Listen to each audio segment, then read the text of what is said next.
Welcome back to a new video. वो कहते हैं ना कि गुस्से में लिया हुआ हर कदम गलत होता है, या फिर किसी की मदद उतनी ही करो जितने में तुम्हारा कोई घाटा ना हो और सामने वाले का मदद भी हो जाए। ये दोनों चीज़ें तुम्हें पता चलेंगी आज की केस में। तो बिना टाइम वेस्ट किए वीडियो शुरू करते हैं। आज हम लोग बात करने वाले हैं नीरज ग्रोवर मर्डर केस के बारे में, जिसमें 3 कैरेक्टर हैं। पहला नीरज ग्रोवर, दूसरा मारिया सोसायराज और तीसरा जॉर्डन मैथ्यू। तो हम लोग इस केस को स्टार्ट करने वाले हैं मारिया से। मारिया एक कन्नड़ फिल्म इंडस्ट्री में काम करने वाली एक्ट्रेस थी, जिसे ग्रोथ और अपॉर्चुनिटी के लिए मुंबई शिफ्ट होना पड़ा ताकि वो बॉलीवुड इंडस्ट्री में भी एंट्री ले सके। वहाँ पे काफ़ी कोशिशों के बाद उसे बॉलीवुड में एंट्री नहीं मिल रही थी क्योंकि उसकी हिंदी इतनी अच्छी नहीं थी। फिर वो मिलती है नीरज ग्रोवर, जो कि मास कम्युनिकेशन में पहले एक कंपनी में काम करते थे। उसके बाद वो as a producer Shahrukh Khan के द्वारा होस्ट की हुई एक शो में गए जिसका नाम था क्या आप 5वीं पास हैं। वहाँ पे वो काम करते करते उसकी पहुँच अच्छी खासी हो चुकी थी और उसकी एक इमेज भी बन चुकी थी, जिसकी वजह से रिक्रूटमेंट के लिए एक जॉब मिली थी कि मतलब आपको एक रोल के लिए एक्टर एंड एक्ट्रेस को इंटरव्यू लेना है। मारिया जाती है इंटरव्यू देने, जिसमें उसका सिलेक्शन तो नहीं हो पाता क्योंकि उसकी हिंदी अच्छी नहीं है, बट वो वहाँ पे नीरज से उसका नंबर ले लेती है, जिसकी वजह से वो उसके साथ कांटेक्ट में रहती है। और उधर उसका बॉयफ्रेंड जॉर्डन, जिसके साथ वो एंगेजमेंट करके 2 महीने में यहाँ आ गई थी क्योंकि उसे करियर पे ध्यान देना था। और यहाँ पे वो नीरज के साथ डेली कांटेक्ट में थी क्योंकि उसे जॉब चाहिए थी और छोटे मोटे जॉब के लिए नीरज भी बोलता था कि हाँ मैं दिला दूंगा। फिर आता है वो दिन जब मारिया एक फ्लैट से दूसरे फ्लैट में शिफ्ट हो रही थी, जिसमें उसने नीरज की मदद ली।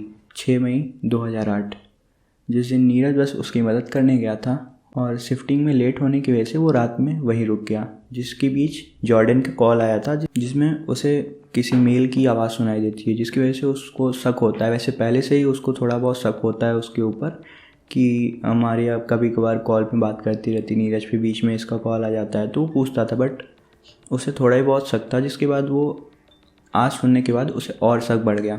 बट मारिया बोलती है हाँ वो मेरी मदद करने आया है और ये वो, जो कि जानता था कि हाँ नीरज उसकी मदद कर रहा है। बट इसका शक बढ़ने की वजह से वो सुबह वो कोची से फ़्लाइट से मुंबई पहुंच जाता है और रात में लेट होने की वजह से नीरज ग्रोवर वहीं रुक जाता है। सुबह जब जॉर्डन मुंबई पहुंचता है तो वो डायरेक्ट उसके घर पहुंच जाता है क्योंकि एड्रेस उसके पास होता है।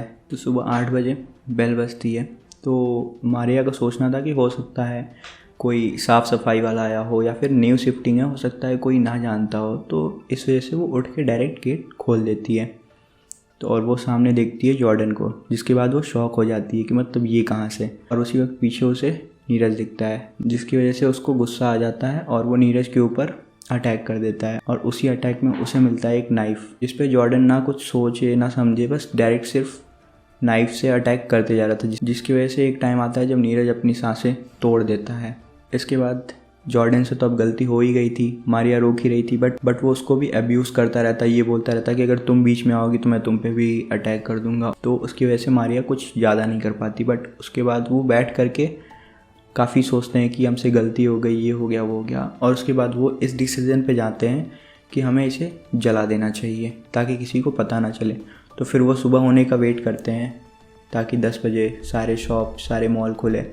फिर 10 बजता है जब मारिया के पास एक गाड़ी होती है उसकी फ्रेंड की, जो कि उसने ली हुई थी शिफ्टिंग के लिए। फिर उसी गाड़ी से मारिया और जॉर्डन जाते हैं, एक नाइफ़ बड़ी सी और एक रस्सी और 2 बैग लेकर के आते हैं बड़े बड़े। फिर जॉर्डन नीरज की बॉडी को बाथरूम में लेके जाता है और जॉर्डन और मारिया दोनों मिलके उसके बॉडी के 120+ पीसेस करते हैं। Can't believable. फिर उसके बाद वो 2 बैग में उसकी पूरी बॉडी पीसेस भरते हैं और वो एक टैंक लेते हैं जिसमें वो पेट्रोल फिल करा के आते हैं जब वो नाइफ़ और बाकी सारी चीज़ें लेने गए थे। फिर वो सारा सामान गाड़ी में लोड करते हैं और वो निकल जाते हैं एक सुनसान जंगल की तरफ ताकि वहाँ पे बॉडी को डिस्ट्रॉय किया जा सके। और वो वहाँ जाते हैं, उसके ऊपर पूरा पेट्रोल सब डाल वाल के उसमें आग लगा देते हैं और वो वापस घर आ जाते हैं।